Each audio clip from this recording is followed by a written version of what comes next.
कौन आपण मानक देखिला मात्रे एटा आरिसा पिठा भली लगुच ना हेले बिल्कुल नहीं।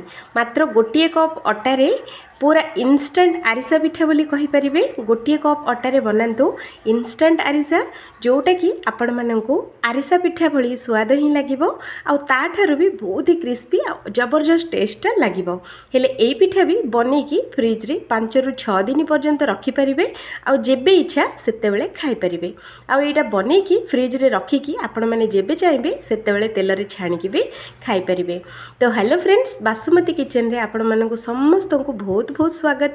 जदि फर्स्ट टाइम मो वीडियो किए देखुथिले वीडियो को गोटे लाइक करबा संगे दया करके चैनल टी को सब्सक्राइब करंतु। आमर एमिति अधिकटारु अधिक सुआदिया और सबुठारु सहज रेसिपी सबुठु प्रथमे अपलोड होला मात्रे सबुठु प्रथमे देखिबा पई। तो चलंतु।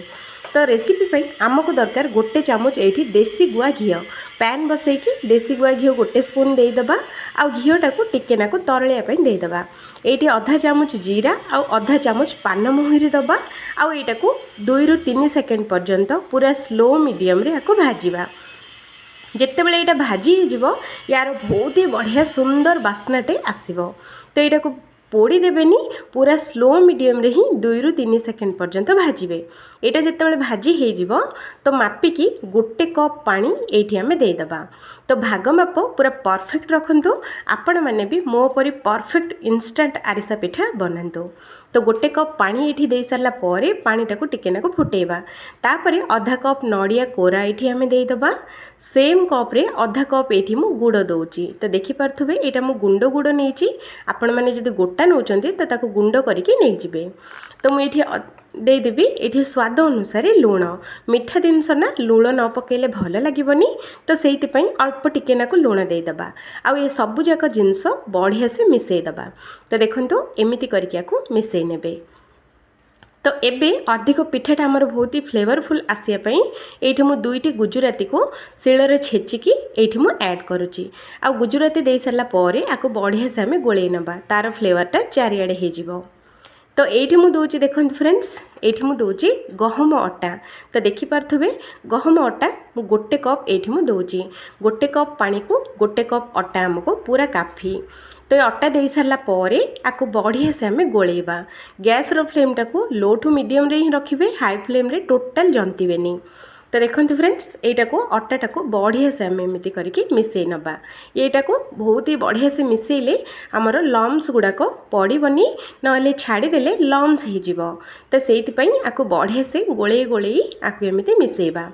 तो देखो फ्रेंड्स कोठी भी लम्स नहीं आटा जो आमर बढ़िया से जंती हो जाइए। तो देखिपे तो ये आम कौन करवा गैस टाक बंद करके कवर करके 5 मिनट पर्यंत छाड़देवा।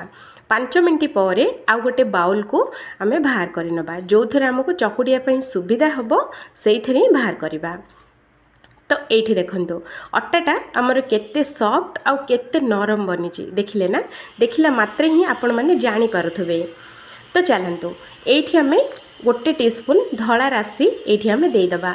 आरिसा पिठारे भी पकाती तो ये पिठारे भी आपण मैंने पकई पारे किसी प्रॉब्लम नहीं। तो राशि दे सारा पर तो देखो एबे अटाटा टिके नाकु नख उषुम अच्छी। तो जिते बड़े नख उषुम थी तो आपको चकुटी आमको रेडी करने पड़ो। ठंडा हो गले एत भल से चकुटी हेनी। तो से नख उषुम ही आपण मैंने चकुटंतु। तो देखो फ्रेंड्स मु चकटी की पूरा रेडी कर सारी। या चकुड़िला बेले मु पानी देनी कि तेल देनी कि घी देनी, सेमिति ही चकुटी की रेडी करची। तो चलतु आधेर आम 4टा गुला ये आम बनईदबा। फ्रेंड्स 4टा गुलार केते पिठा हम बोली भावुंट कि बिल्कुल नहीं, बहुत ही पिठा हम, पूरा परिवार लोक खाई पारे। तो ये मुझे देदेची बेलना काठी उपर अल्प टिके नाकु तेल देकी बेलना काठी को आ बेलना पेड़ी को 2टी जाक मुझे लगे देची। आ गोटे गुला ये आम देकी या टिके नाकु टिके मोटा साइज रो ही बेलिबा। तापरे गोटे ग्लास नहीं जावा, ग्लास साहाଯ୍ୟରେ याको गोल गोल पिठा एमती बनईदबा। आ एक्स्ट्रा अटा जितक अच्छी सबू जाक आम बाहर करनवा आ गोटे बेलला बेलू ताको काम आसो। तो देखो एमती करके मु सबू जाक पिठा बनईकी रेडी कर सारी। तो ये आम कढ़ई रे अल्प टिके नाकु तेल नवा, बेसी तेल बिल्कुल दरकार नहीं। 2 रु 3 चामच बड़ चामच रे तेल हेले ये पिठा पे पूरा काफी। तो तेल ये मीडियम गरम हो सारा पर 2टी पिठा आम ये दबा। एकाथरे बेसी देबेनी, थार्ड थार्ड करके आपण मैंने बेसी बेसी दे पारिबे। तो गोटे पिठा को 2 ରୁ 3 सेकेंड छाड़ी सारा पर आउ गोटे साइड्रे एमती ओल्टे नवा आउ जेतक आमर गरम गरम तेल अच्छी पिठा उपर पकईकि बढ़िया से दुईटी पिठा जाक आम बढ़िया सेमती फुले नवा। तो देखो आरिसा पिठा जमीती ये पिठा भी सेम सेमती बहुत ही टेस्टी लगुला निहाती थे बनातु बनईकि खाइले ही आपण मैंने जानीपारे।